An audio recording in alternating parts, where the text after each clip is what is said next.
Donc dans la première vidéo, nous avons montré comment faire le montage. Et n'oubliez pas que la colonne de sédimentation, elle vient avec ce bouchon-là. Celui-là, il faut le laisser à la fin. Donc on remet le cylindre à sa place, bien suspendu, pour qu'il ne bouge pas. Voilà, donc on serre avec l'élastique, comme auparavant. Donc ma pompe, elle est prête, elle est branchée. J'ai mon Erlenmeyer qui protège la pompe, elle est déjà mise en place. Tous les tuyaux sont en place. Ma valve ici, je la ferme complètement. Et donc j'ai mon échantillon ici que j'ai préparé. Il faut qu'il soit donc bien uniformisé avant de démarrer. Là j'ai une eau pluviale qui contient des particules essentiellement de la terre et du sable. Donc j'ai 5 litres ici. Une fois que j'ai mélangé, bien mélangé, je vais prendre un échantillon de 500 millilitres que je vais mettre de côté pour faire de la caractérisation, pour connaître la valeur des matières en suspension initiale dans l'eau. Donc je le mets de côté. Donc j'ai le restant de mon eau, elle est prête. Donc ici, si vous regardez au fond, donc la grille, elle est déjà en place pour supporter les coupelles qui vont venir après. Donc tout de suite, j'agite encore de nouveau mon échantillon. Je vais l'introduire à l'intérieur complètement. Je vais le verser. Normalement, le réacteur, il a la capacité de plus que 4,5 litres. Donc là, tout est prêt. Ma valve, elle est fermée. Je vais l'ouvrir un petit peu. Juste un huitième de tour. Juste assez suffisant pour qu'il y ait de l'air qui va commencer à monter. Donc je vais démarrer ma pompe. Elle a un bouton sur le côté pour démarrer. Je mets ma main sur la valve pour éviter que l'eau vienne sortir de la colonne. Et je démarre la succion. Donc comme vous voyez ici, la succion, je la gère avec ma valve en haut en évitant de trop ouvrir. Et dès que j'atteins le maximum en haut, je ferme ma valve. Une fois que j'ai fermé ma valve, c'est sécuritaire, j'éteins ma pompe. Donc j'ai éteint ma pompe. Donc l'eau maintenant, comme vous voyez ici, elle est suspendue dans la colonne de sédimentation. Si on regarde ici le niveau d'eau dans le bac, vous allez voir que l'autre bout de la colonne de sédimentation plonge dans l'eau. Parce que s'il y a du vide, il va y avoir de l'air qui va rentrer à l'intérieur, on va perdre de l'eau. Donc tout de suite là, l'eau, il faut pas attendre trop parce que sinon l'eau elle commence déjà, les particules commencent déjà à sédimenter. J'ai ma première coupelle avec son support qui est prête. Je vais venir l'insérer ici. La première, j'ai pas besoin de la remplir avec de l'eau propre. Je vais l'insérer comme vous voyez ici. On zoome sur la coupelle. On la place exactement en face de l'ouverture du cylindre pour que maintenant les particules commencent à sédimenter. Elles vont être récupérées par la coupelle. Si vous voyez ici, on a une feuille de travail. Pour une eau qui a des particules assez denses et tout ça, on va faire des prélèvements à 2, 4, 8, 16, 32, 64 minutes et 128 plus après supérieur à 128.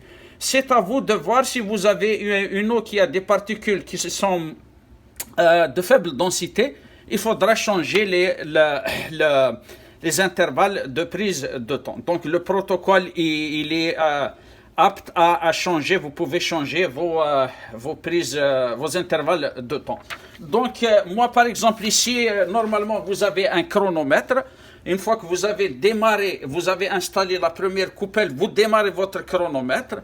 Après 2 minutes, vous allez préparer, avant d'arriver à la deuxième minute, vous allez préparer votre deuxième coupelle.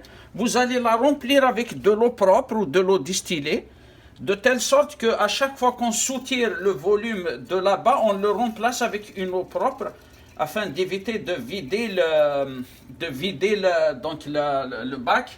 Sinon, on risque d'avoir de l'air qui va rentrer. Donc, elle est prête. Je pousse la première, comme ça. Je la pousse vers la gauche. Et hop, je remplace la deuxième, je la mets tout de suite à sa place, exactement en face de l'ouverture. Je sors la première coupelle en évitant de perdre de l'eau, je la mets de côté. Je vais récupérer son contenu comme ça, dans un bécher. Et après, ce que je vais faire, normalement ce travail-là se fait à deux, parce que c'est impossible de gérer le temps et tout ça tout seul. Je vais rincer le porte-coupelle pour récupérer s'il y a des particules qui sont à l'intérieur. Je peux même récupérer donc ma coupelle en aluminium en la rinçant elle aussi.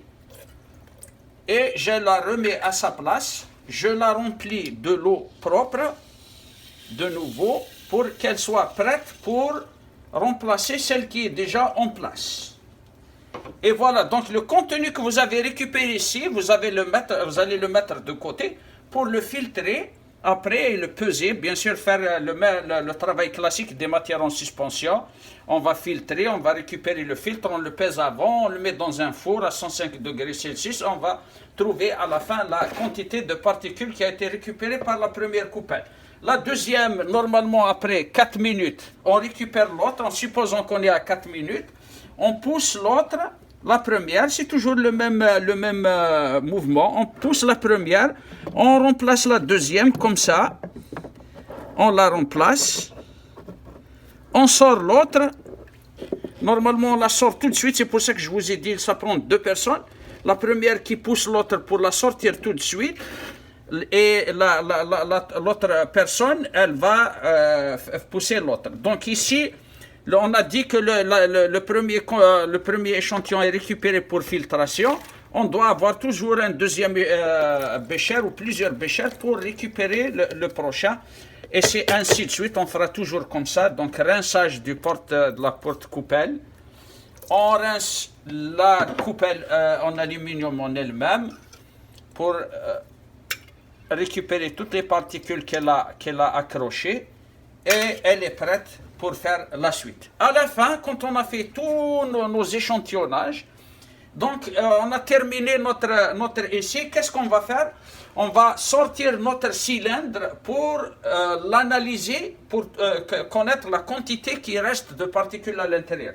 Alors, comment faire? Donc, on suppose que toutes nos coupelles ont été sorties, comme ça. Alors, c'est là où on va utiliser le fameux bouchon. On va venir avec la main. C'est sûr que vous allez plonger votre main dans l'eau, c'est inévitable. Vous allez venir fermer le cylindre en faisant attention de ne pas créer du vide à l'intérieur pour se perdre de la quantité de liquide. On va venir en bas, on va fermer le cylindre avec donc le bouchon. Il faut s'assurer qu'il soit bien fermé. Et avec ça, on va sortir ce cylindre-là, on va le sortir comme ça.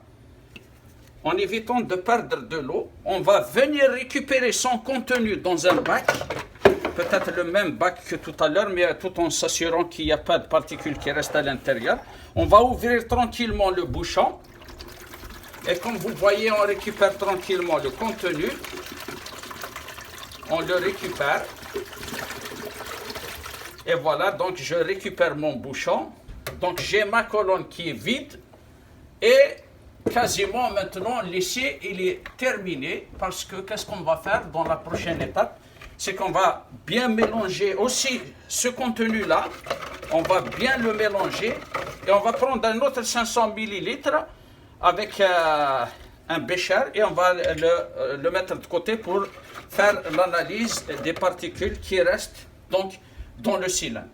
Avec toutes les analyses que vous allez faire de toutes les particules que vous avez collectées en fonction du temps, vous avez la quantité initiale que vous avez mis de côté tout à l'heure, vous allez avoir la quantité qui reste à la fin, donc il y a du travail donc de traitement de données que vous allez faire pour avoir votre fameuse courbe qui va vous permettre d'avoir les vitesses de chute. Voilà, donc j'espère que tout est clair.